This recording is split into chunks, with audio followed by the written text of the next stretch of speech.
بسم اللہ الرحمن الرحیم وبہ نستعین سبحانک لا علم لنا الا ما علمتنا انک انت العلیم الحکیم الحمد للہ رب العالمین والصلاة والسلام علی سید المرسلین وعلی آلہ وصحبہ اجمعین ومن تبعهم بإحسان الى یوم الدین اعوذ باللہ من الشیطان الرجیم بسم اللہ الرحمن الرحیم اللہ لا الہ الا هو الحی القیوم لا تأخذه سنة ولا نوم له ما في السماوات وما في الأرض من ذا الذي يشفع عنده إلا بإذنه يعلم ما بين أيديهم وما خلفهم ولا يحيطون بشيء من علمه إلا بما شاء وسع كرسيه السماوات والأرض ولا يؤوده حفظهما وهو العلي العظيم. ناظرین کرام، ہم لوگ اللہ کے فرمان وهو العلی العظیم کے تحت اللہ تبارک و تعالیٰ کے کائنات میں سب سے اوپر یا اس کے بلند ہونے کی تمام معانی کے بارے میں کچھ تفصیلات پڑھ چکے ہیں. اس ضمن میں اخیر میں چاہوں گا کہ بعض سلف کے قول کی روشنی میں اس بحث سے متعلق ایک بہت بڑی گمراہی وحدت الوجود سے متعلق بھی کچھ باتیں عرض کی جائیں اور ہم اور آپ اچھی طرح اسے جان لیں، اس لیے کہ وحدت الوجود جتنی خطرناک اور گھناؤنی قسم کی بیماری اور گمراہی ہے، یہ اتنی ہی زیادہ عام ہے، خاص طور سے ہمارے اپنے ملک میں. آئیے پہلے ہم بعض سلف کے اقوال پر نظر ڈالیں. علامہ ابن جریر طبری رحمہ اللہ نے اللہ کے نام العلی کی تشریح کرتے ہوئے کہا کہ العلی ذو العلو علی کل شیء. علی وہ ذات ہے جو ہر چیز پر بلندی اور بالادستی رکھتی ہے، ہر چیز کے اوپر ہے، بالذات، بالغلبہ، بالقہر اور بالقدر و منزلت. تو علو والی ذات کو علی کہتے ہیں. ہوا فوق کل شیء وکل شیء دونہ، وہ ہر چیز کے اوپر ہے اور ہر چیز کائنات کی ہر چیز، ہر مخلوق اس کے نیچے ہے. یہ علامہ ابن جریر طبری کا قول ہے. علامہ ابن خزیمہ رحمہ اللہ مشہور محدث کہتے ہیں واللہ قد وصف نفسه فی غیر موضع من تنزیلہ ووحیہ واعلمنا انہ العلی العظیم، کہ اللہ تبارک و تعالی نے اپنے کلام پاک میں جو اس کی نازل شدہ وحی ہے، اس میں متعدد مقامات پر یہ اپنے ذات کی صفت بیان کی اور ہمیں یہ علم دیا، یہ بتایا کہ وہ العلی اور العظیم ہے. اب اس کے بعد وہ کہتے ہیں کہ افلیس العلی یا ذوی الحجہ ما یکون عالیا، تو اے عقل والو، کیا علی وہ ذات نہیں ہے جو بلندی والی ہو، عالی ہو، سب کے اوپر ہو. لا کما تزعم المعطلۃ الجہمیہ انہ اعلی و اسفل و وسط ومع کل شیء. ایسا نہیں ہے، علی کا معنی یہ نہیں ہو سکتا کہ اللہ تبارک و تعالیٰ سب سے اوپر بھی ہو، سب سے نیچے بھی ہو، درمیان میں بھی ہو اور کائنات کی ہر چیز کے ساتھ بھی ہو. وفی کل موضع من ارض و سما، اور زمین اور آسمان کے ہر مقام اور ہر جگہ پر موجود ہو. وفی اجواف جمیع الاحوان، اور اس کا یہ معنی بھی نہیں ہو سکتا کہ وہ تمام حیوانات کے بطن میں، پیٹ میں یا ان کے اندر داخل ہو. وَلَوْ تَدَبَّرُوا آیَةً مِّن کتاب اللہ وَوَفَّقَهُمُ اللَّهُ لِفَهْمِهَا. علامہ ابن خزیمہ آگے کہہ رہے ہیں کہ یہ ایسا کہنے والے، ایسی گمراہی والے اگر قرآن کی، اللہ کی کتاب کی ایک آیت پر بھی غور کر لیتے اور اللہ تبارک و تعالیٰ اسے سمجھنے کی انہیں توفیق عطا فرماتا، لَعَقَلُوا أَنَّهُمْ جُحَّالٌ، تو وہ یہ سمجھ جاتے کہ وہ ایسا ماننے میں جاہل ہیں، جہالت رکھنے والے لوگ ہیں. لا يفهمون ما يقولون، جو وہ کہہ رہے ہیں خود اس کا معنی ان کی سمجھ میں نہیں آتا. وبانا لہم جہلہم انفسہم وخطأ مقالتہم، اور ان کے لیے ان کے اپنے نفس کی جہالت اور اپنے قول کی خطا اور غلطی ظاہر ہو جاتی. علامہ ابن خزیمہ کے اس قول کو التوحید و اثبات و صفات الرحمن صفات الرب عز و جل کتاب سے نقل کیا گیا ہے. علامہ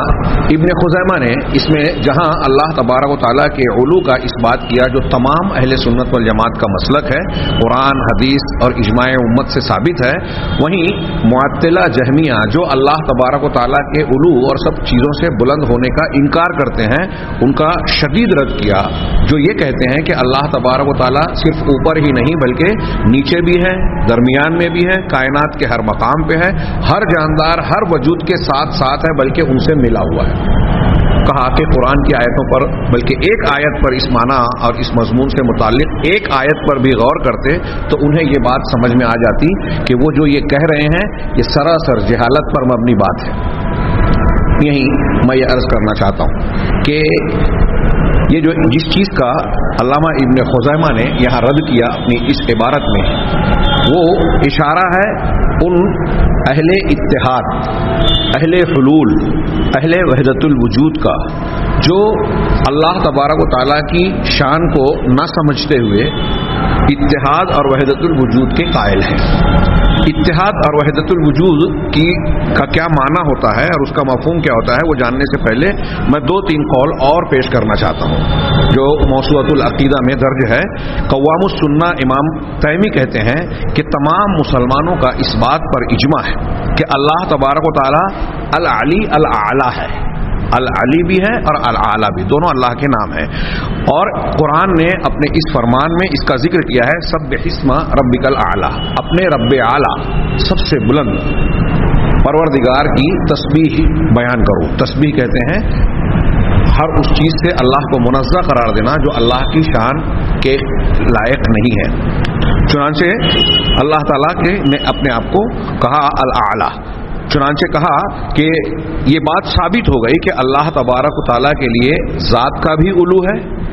صفات کا بھی علو ہے، قہر و غلبے کا بھی علو ہے. یعنی ہر اعتبار سے اللہ کا علو ہے، یعنی اللہ سب سے بلند ہے، سب سے اوپر ہے. ذات میں بھی سب سے اوپر ہے، صفت و خوبی میں بھی سب سے اعلیٰ ہے، اور غلبے اور قہر کے اعتبار سے پوری کائنات پر اسی کا کنٹرول ہے. سارا نظام وہی چلا رہا ہے، اس کی مرضی کے بغیر، اس کی مشیت کے بغیر ایک پتا بھی نہیں ہلتا. شیخ الاسلام علامہ ابن تیمیہ رحمہ اللہ نے کہا فالسلف والائمۃ یقولون، سلف اور ائمہ یہ بات کہتے ہیں کہ ان اللہ فوق سماواتہ، اللہ تبارک و تعالی آسمانوں کے اوپر ہے، مستوین علی عرشہ، اپنے عرش پر مستوی ہے، اس پر قائم ہے، اس کے اوپر ہے. یہاں ایک بات الرحمن علی العرش استوى جو قرآن میں 7 مقامات پر وارد ہوا ہے، صرف یہ تعبیر استوى علی العرش والی، یہاں ایک بات کی میں وضاحت کر دوں کہ استوى کی تشریح یہ حلولی یا اللہ کی صفات کا انکار کرنے والے، تعویل کرنے والے استوى کا معنی استولا کرتے ہیں. یعنی لفظ لکھنے میں اگر آپ دیکھیں تحریر میں تو استوا جس طرح لکھا جاتا ہے بس اس میں واو کے بعد لام کا اضافہ کر دیا، ایک لفظ کی تفسیر کرنے کے لیے لام بڑھا دیا. اللہ تبارک و تعالیٰ نے 7 مقامات پر الرحمن علی العرش استوا، استوا علی العرش اس طرح کی تعبیر بیان کی ہے اپنے کلام میں. کسی ایک مقام پر بھی اس کی تشریح کے لیے لام کا اضافہ نہیں کیا. یہ بات کے لوگ کہتے ہیں. اہل علم نے اس کا شدید رد کیا اور بتایا کہ عربی زبان میں استوا کا معنی استولا ہوتا ہی نہیں ہے. استوا کا معنی ہوتا ہے صعیدہ، استقر، ارتفع، قام، یہ 4 معنی ہوتا ہے. چڑھا، قائم ہوا، استقرار اختیار کیا، بلند ہوا، یہ معنی لغت میں ہوتے ہیں. استولا کا معنی غلبے والا ہونا، ولایت سے، یعنی مملکت اور حکومت پر تسلط اختیار کرنے کو استیلا کہتے ہیں، اسی کا فعل ہے استولا. یہ معنی استوا کا عربی زبان میں نہیں ہوتا، نہ ہی قرآن نے، نہ ہی حدیث نے، نہ ہی صحابہ، تابعین اور ائمہ دین نے اس معنی کو بیان کیا ہے. یہ اہل بدعت نے بیان کیا ہے جو کسی بھی طرح سے صحیح نہیں ہے. تو یہاں یہ کہہ رہے ہیں شیخ الاسلام کہ مستوین علی عرشہ، اللہ اپنے عرش پر مستوی ہے. اب بائن من خلقہ، اپنی مخلوق سے الگ ہے. اللہ الگ ہے، خالق، مخلوق الگ ہے، دونوں ملے ہوئے نہیں ہیں. ابھی ہم جس چیز کی طرف جانے والے ہیں، بیان کرنے والے ہیں، اہل اتحاد یہ کہتے ہیں کہ خالق اور مخلوق مل گئے، امتزاج ہو گیا، اختلاط ہو گیا، دونوں ایک ہو گئے. یہ کسی بھی طریقے سے قرآن اور حدیث والا عقیدہ نہیں ہے، بلکہ انتہائی گھناؤنی قسم کا کفر اور شرک ہے۔ کہا علامہ ابن تیمیہ نے کہ وہ اپنی مخلوق سے الگ ہے، ملا ہوا نہیں، اور یہ بات عقلی طور سے بھی اس سے پہلے میں نے بہت اشارتاً بیان کی۔ اہل علم نے، علامہ ابن ابی العز نے، شیخ ابن عثیمین نے، علامہ ابن قیم نے بڑی تفصیل سے بیان کیا کہ اگر آپ اللہ کے وجود کو مانتے ہیں تو پھر سوال کیا جائے گا کہ کیا اس کو ایسا مانتے ہیں کہ کائنات کے اندر ہے یا کائنات اس کے اندر ہے؟ اب اگر دونوں کو، اگر کوئی کائنات کے اندر مخلوق کو مانتا ہے،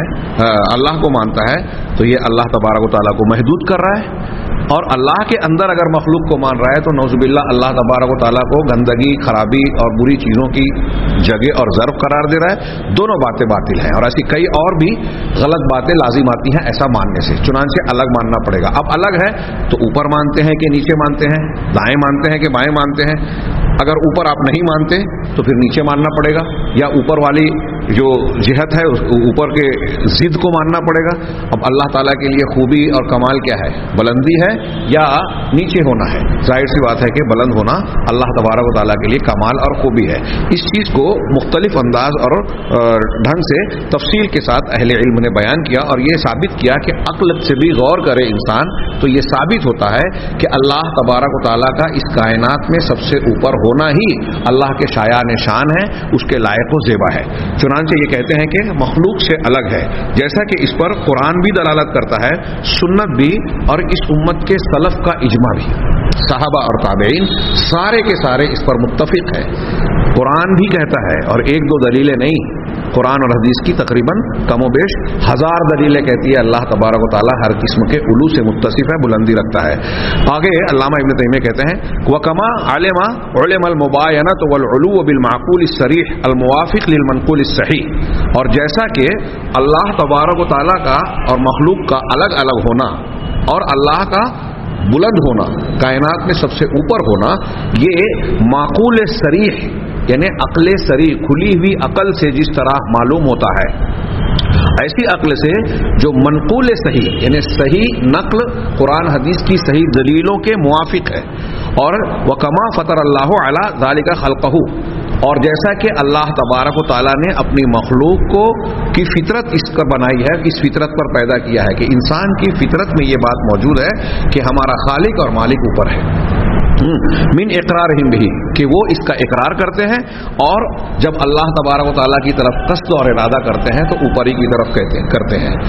اس سے پہلے یہ بات گزری کہ بندہ اگر کہتا ہے دل میں، کبھی بھی کوئی بندہ یا اللہ کہتا ہے تو دل میں اوپر کی طرف رخ پایا جاتا ہے، یہ گویا دل کی اس بات کی شہادت ہے کہ اندر فطرت میں یہ بات موجود ہے کہ اللہ تعالیٰ اوپر ہے، پروردگار اوپر ہے، یہ فطرت کی گواہی ہے۔ علامہ ابن قیم رحمہ اللہ کہتے ہیں وَهُوَ فَوْقَ سَمَاوَاتِهِ مُسْتَوٍ عَلَى عَرْشِهِ بَائِنٌ مِّن خَلْقِهِ، کہ اللہ تبارک و تعالیٰ اپنے آسمانوں کے اوپر ہے، عرش پر مستوی اور قائم ہے، اور اپنی مخلوق سے الگ اور جدا ہے، مخلوق کے ساتھ ملا ہوا یا ان کے ساتھ مختلط اور ممتزج ملا ہوا نہیں ہے۔ یہاں میں یہ ان اقوال کی روشنی میں جہاں یہ بات ذکر کر رہا تھا کہ اللہ تبارک و تعالیٰ کائنات میں سب سے اوپر ہے، وہیں یہ بھی ثابت ہوتا ہے کہ کائنات یا مخلوق سے اللہ تبارک و تعالیٰ ملا ہوا نہیں ہے۔ لیکن اہل اتحاد،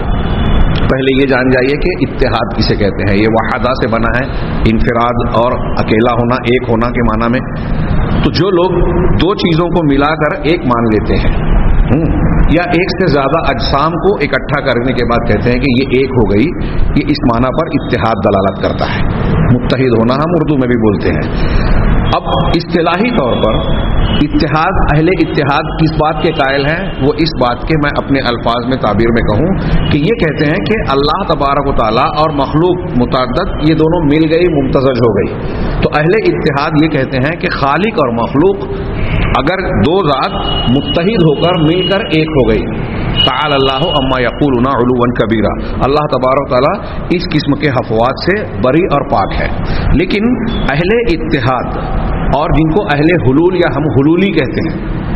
اور وحدت الوجود کہتے ہیں. یہ جو الفاظ استعمال ہوتے ہیں اس سے کچھ لوگوں کو سمجھنے میں دقت آتی ہے، کیونکہ تینوں کا استعمال ایک دوسرے کے ساتھ ساتھ کیا جاتا ہے کہ یہ حلولی ہے اور وحدت الوجودی ہے. تو تھوڑا سا فرق، یا خاص طور سے وہ جو اس علم کا شوق رکھتے ہیں یا جنہیں ذوق ہے کہ فرق کو جانیں، تھوڑا سا میں اشارہ کر دوں کہ اہل اتحاد اور حلولی لوگوں کو اہل وحدت الوجود بھی کہا جاتا ہے. دونوں کا ایک دوسرے سے لازم و ملزوم کے طور پر استعمال ہوتا ہے. لیکن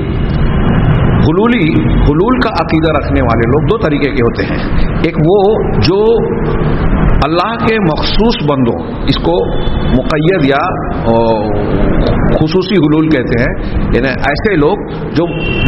مخصوص لوگوں کے بارے میں یہ عقیدہ رکھتے ہیں کہ اللہ کی ذات ان میں حلول کر گئی، جیسے نصارہ حضرت عیسیٰ علیہ السلام کے بارے میں عقیدہ رکھتے ہیں. بعض غالی روافظ حضرت علی رضی اللہ تعالی عنہ کے بارے میں عقیدہ رکھتے ہیں کہ اللہ تعالی حضرت علی کے اندر آ گیا. اسی طریقے سے صوفیوں میں سے بعض جو اس طرح حلولی عقیدہ رکھتے ہیں، حلاجیہ جن کو کہا جاتا ہے،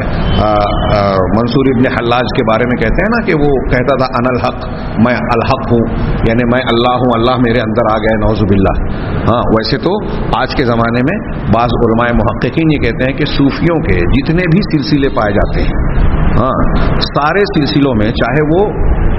پہلے مرحلے میں اظہار اس بات کا نہ کریں کہ وہ وحدت الوجود اور حلول کا عقیدہ رکھتے ہیں، لیکن جتنے سلسلے ہیں اہل سلاسل میں تمام کے یہاں حلول اور وحدت الوجود کا عقیدہ پایا جاتا ہے. یہ اور ایک عام بات ہے صوفیوں کے یہاں. اور صوفیوں کے ان اثرات سے بہت سارے وہ لوگ جو بظاہر صوفی نہیں ہیں وہ بھی اس کے قائل نظر آتے ہیں. جیسے ابھی میں تذکرہ کروں گا کہ ہمارے اخوانیت کے قائل اور ایک امام سید قطب صاحب، یہ بھی اپنی تفسیر میں گویا وحدت الوجود اور حلول کے عقیدے کی ستائش، تعریف اور اس کو برحق قرار دیتے ہیں. ہم اس پر تھوڑی سی آگے گفتگو کریں گے. میں یہ عرض کرنا چاہتا ہوں کہ کچھ لوگ مخصوص لوگوں میں حلول کے قائل ہیں کہ ہمارے شیخ کے اندر اللہ آ گئے، جیسے اہل تصوف، اور بعض لوگ کہتے ہیں کہ تمام لوگوں میں اللہ تبارک و تعالیٰ کی ذات نے حلول کر لیا. تو یہ حلول عامہ عمومی سطح پر ماننے والے لوگ جب ایسا مانتے ہیں ان کو ہم کہہ سکتے ہیں کہ یہ وحدت الوجود کے قائل ہیں. نتیجے کے اعتبار سے وہ یہی کہہ رہے ہیں کہ وجود ایک ہو گیا، اللہ کا اور مخلوق کا وجود ایک ہو گیا. اور جو لوگ مخصوص لوگوں میں مان رہے ہیں کہ حضرت عیسیٰ میں اللہ تعالیٰ ہے، نعوذ باللہ، یا حضرت علی میں ہے، یا منصور ابن حلاج یا ایسے بعض مشائخ کے اندر آیا، تو وہ ان کو ہم اہل وحدت الوجود تو نہیں کہہ سکتے، لیکن وہ ایک حیثیت سے خالق اور مخلوق کی دوئی کو ختم کرتے ہیں. تو ان کے لیے حلول یا اتحاد کی بات کہی جا سکتی ہے، یہ تعبیر استعمال کی جا سکتی ہے. لیکن جو وحدت الوجود کے قائل ہیں وہ اتحاد اور حلول کے بھی قائل ہوئے. یہ تھوڑا سا فرق میں سمجھتا ہوں کہ میں نے جو ہلکی سی بات بیان کی اس کا وہ ذہن نشین ہو گئی ہوگی. شیخ الاسلام علامہ ابن تیمیہ اس سلسلے میں بیان کرتے ہیں، اس کا تذکرہ کرنے کے بعد اس کا حکم بیان کرتے ہیں کہ ان حلولی اور اتحادی لوگوں میں سے بعض ایسے ہیں جو حلول اور اتحاد کو بعض شخصیتوں کے ساتھ خاص کرتے ہیں،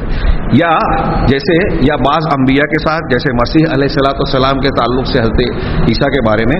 عیسائی اور نصارہ مانتے ہیں، یا بعض صحابہ کے بارے میں جیسے غالی شیعہ حضرت علی کے بارے میں، یا بعض شیوخ کے بارے میں جیسے حلاجیہ اور ان کے علاوہ کچھ لوگ ہیں، یا بعض بادشاہوں کے تعلق سے اس قسم کا تصور کرتے ہیں. بعض مشرکین میں اس قسم کے عقیدے پائے جاتے ہیں، جیسے ساسانی خاندان جو ایران کا اہل سلطنت اور اہل اقتدار حکمراں خاندان تھا ساسانی، ان کے بارے میں زرتشتی یا وہاں کے اہل مذاہب یہ سمجھتے تھے کہ ہمارے یہ حکمراں جو ہے ساسانی خاندان کے افراد یہ سورج دیوتا کی نسل سے ہیں، اور سورج دیوتا، سورج نعوذ باللہ اللہ کے یا خالق کے مظاہر میں سب سے بڑا مظہر ہے. تو گویا وہ ان کے اندر الوہیت کا تصور اور ربوبیت کا تصور مانتے تھے. تو بعض بادشاہوں کے بارے میں، بعض تصویروں کے بارے میں، اور کسور مردے جیسے بعض امرد اور بے ریش و بال ہمارے ہاں جو بدھسٹ لوگ ہیں